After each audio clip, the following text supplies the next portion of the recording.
Lefapha la Dikgokahanyo leo e le moemedi wa mmuso ditabeng tsa SABC le re le tshwenyehile ke maemo a ditjhelete SABC a ntseng a fokola.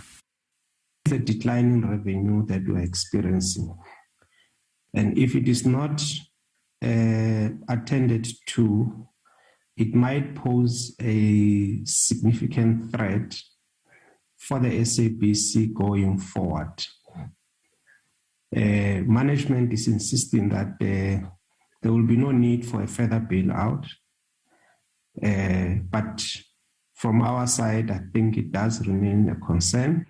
Empa botsamaisi bo re maemo ana a bakwa ke kabo ya maqhubu a kgaso.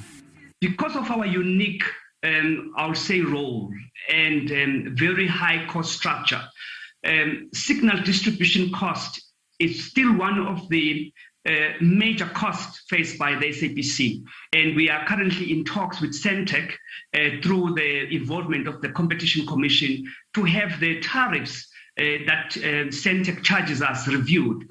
SCOPA e boleletse hore ha ho motho ya seng a ile a jariswa boikarabelo ka sebediso e mpe ditjhelete e bile nakong e fetileng. It was often very difficult to identify a responsible person and then definitely to proceed with recoveries. We're looking at the period 2014 to 2017. We tried to get the information and try to identify responsible people, but for the historic things, it has certainly proven a major challenge. Le ha lefapha le tshwenyehile empa le itshedisa ka ho kenngwa tshebetsong ha moralo wa ho fetola maemo SABC.